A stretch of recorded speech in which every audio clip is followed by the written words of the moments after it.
Oke, assalamualaikum warahmatullahi wabarakatuh. Para penggemar cerita mistis, pada kesempatan kali ini saya akan bercerita sebuah pengalaman atau sebuah cerita yang tidak semua orang pernah alami. Cerita ini berdasarkan pengalaman pribadi dari ibu kandung saya sendiri, yang sering beliau ceritakan kepada anak-anaknya ketika sedang ada kumpul keluarga, dan termasuk cerita yang familiar juga di keluarga kami. Kejadiannya kira-kira tahun 1966. Kala itu usia ibuku kurang lebih 11 tahun. Ibuku adalah anak kelima dari 9 bersaudara. Walaupun pada saat itu ibuku berusia 11 tahun, beliau masih sangat mengingat detail-detail kejadiannya. Oke, langsung saja, begini ceritanya. Pada zaman itu sedang booming permainan patok lele, begitu ibuku menyebutnya. Selepas pulang dari mengaji, kira-kira pukul 4 sore, ibuku dan teman-temannya berkumpul di sebuah lapangan yang tidak jauh dari pemukiman penduduk untuk bermain patok lele. Tentu saja ibuku pulang dulu untuk meminta izin ke nenekku. "Umi, aku pergi main dulu ya sama teman-teman di lapangan," izin ibuku pada nenek. "Ya Sri, main sana, tapi ingat jangan sampai maghrib pulangnya. Dan jangan lupa tutup semua jendela pas pulang, karena ibu mau tidur dulu," saut nenekku ke ibu. Dengan muka gembira, ibuku langsung keluar rumah untuk berkumpul dengan anak-anak lainnya yang kebetulan sudah banyak di lapangan untuk bermain patok lele. Di sini saya gambarkan sedikit tentang lapangan. Jadi lapangan itu bekas sawah yang entah mengapa sama pemiliknya sudah tidak digarap lagi.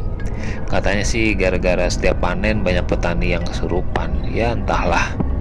Nah, di pinggir lapangan itu ada tempat pembuangan sampah yang memang untuk warga sekitar buang sampah.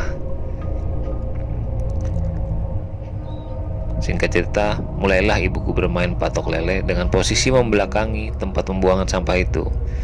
Beberapa kali kayu yang dipukul kencang harus jatuh di tempat sampah itu. Beberapa kali juga ibuku harus bolak-balik mengambil kayu yang dipukul itu di tempat sampah itu, dan otomatis ibuku menginjak-injak tempat sampah itu. Entah kenapa anak-anak lain tidak berani mengambil kayu itu jika jatuh ke tempat sampah itu, dan hanya ibuku yang berani mengambilnya. Begitu terus sampai tidak terasa waktu sudah petang, sudah mau maghrib. Akhirnya ibuku mengajak anak-anak untuk udahan main, karena ibuku merasa telah melanggar pesan Umi bahwa kalau mainnya jangan sampai maghrib. Akhirnya ibuku pulang dengan tergesa-gesa karena takut dimarahi oleh Umi, nenekku. Sesampainya di rumah, ibuku celinguk lihat sekeliling rumah. "Bagus, kayaknya Umi masih tidur," pikir ibuku. Maka bergegaslah dia langsung mandi saja karena takut keburu Umi terbangun. Selesai mandi, ibuku baru tersadar dan kaget kalau jendela rumah belum pada ditutup. Oh ya, di sini saya gambarkan keadaan rumah Umi atau nenek saya. Di rumah itu luas,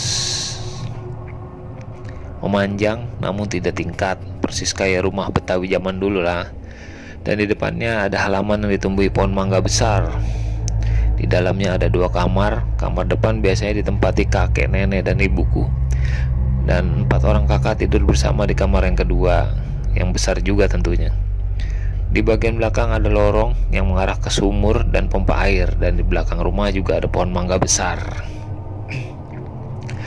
Kembali ke cerita. Akhirnya ibuku langsung bergegas menutup jendela dan gorden yang pada saat itu sudah berkumandang azan maghrib. Tak lama kemudian nenek terbangun dan langsung bertanya kepada ibuku, "Sri, pulang jam berapa kamu?" tanya nenekku ke ibuku. Ibuku menjawab, "Dari tadi kok Umi, sebelum maghrib." Nenekku langsung pergi begitu saja untuk mandi dan siap-siap untuk sholat maghrib. Tidak ada kejadian aneh selama maghrib sampai jam 9 malam. Nah, baru pada jam 9 malam. Waktu itu sangat sepi dan memang rumah-rumah belum sepadat sekarang. Semua kakak-kakak ibuku nampaknya sudah tidur.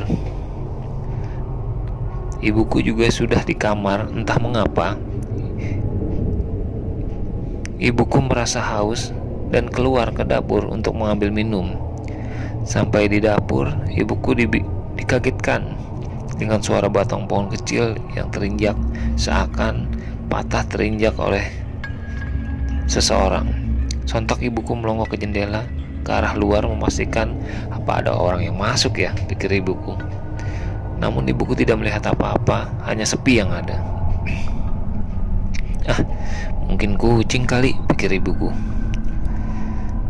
Kembalilah ibuku masuk ke kamar. Sampai depan pintu kamar dan belum sempat membuka pintu, ibuku seperti melihat ada bayangan hitam berkelebat di dapur. Namun bayangan itu berkelebat di tembok mengarah ke dapur. Lagi-lagi ibuku berpikir bukan apa-apa. Mungkin saja bayangan itu benda yang kena sorot lampu kendaraan dari luar. Karena memang di samping rumah nenekku itu adalah gang yang bisa dilewati motor. Ibuku mencoba berpikir positif. Lalu masuklah ibuku ke kamar untuk tidur. Maka berbaringlah ibuku tidur dengan posisi di pinggir, sedangkan nenek di tengah dan kakek di sisi satunya. Tidak berselang lama, ibuku merasa kedinginan. Entah kenapa kamar itu tak seperti biasanya, seperti pakai AC dengan suhu paling dingin. Akhirnya, ibuku berinisiatif menarik selimut yang sedang digunakan Umi yang menutupi kaki Umi. Setelah menarik selimutnya, ibuku syok, kaget bukan main, dan teriak sekencang-kencangnya. Umi terbangun dan langsung menepuk-nepuk ibuku. Sri, kenapa nak? Istighfar, kata Umi sambil berusaha menenangkan ibu dan mengambil sapu lidi untuk digibaskan ke seluruh ruangan. Kata nenekku, sapu lidi berfungsi untuk mengusir mereka yang tak terlihat di dalam ruangan. Ya, percaya atau tidak sih. Sisi rumah sontak terbangun dan berkumpul di kamar Umi untuk mengetahui apa yang terjadi. Tapi ibu malam itu tidak berani cerita dan memilih tidur kembali.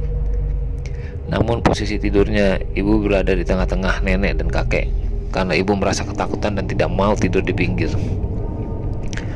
Setelah beberapa menit, akhirnya ibuku berhasil memejamkan mata. Nah, pada pagi harinya, nenek dan kakek menanyakan perihal apa yang ibuku alami semalam. Ibuku akhirnya bercerita. Itu Umi, semalam Sri kedinginan. Lalu Sri tarik selimut yang di kaki Umi. Setelah selimut Sri tarik, Sri melihat ada kepala buntung dengan lidah menjulur panjang sampai ke pinggang Umi. Sri kaget dan takut, makanya Sri teriak Umi, tutur ibuku. Kamu emang habis main di mana? Habis main di tempat sampah lapangan ya? Tanya Umi. Ibuku mengangguk. Kamu menginjak-injak tempat sampah itu? Tanya Umi lagi. Lagi-lagi ibuku mengangguk. Pantas saja. Itu penghuni situ marah sama kamu kalau tempatnya diinjak-injak. Apalagi kamu pulang tidak menutup jendela pas maghrib. Kamu itu diikutin tuh, kata Umi. Makanya kalau orang tua ngomong dituruti. Tempat sampah itu dulu bekas kuburan. Mungkin penghuninya tidak senang kalau tempatnya kamu injak-injak, cerita Umi sedikit kepada ibuku. Besok jangan main situ lagi ya, kata Umi. Ibuku mengangguk sambil sedikit menangis karena masih syok. Dan sampai ibuku dewasa, dia sudah tidak pernah main ke situ lagi. Kapok katanya. Hehehe. Oke sobat, kira-kira itulah cerita pengalaman nyata dari ibu saya yang saya bisa bagikan dengan kalian. Oh ya, masih banyak cerita-cerita mistis yang terjadi di rumah nenek saya yang akan saya bagikan nanti. Jangan lupa subscribe channel saya untuk mendukung channel saya supaya berkembang. Sekian dan salam satu dimensi.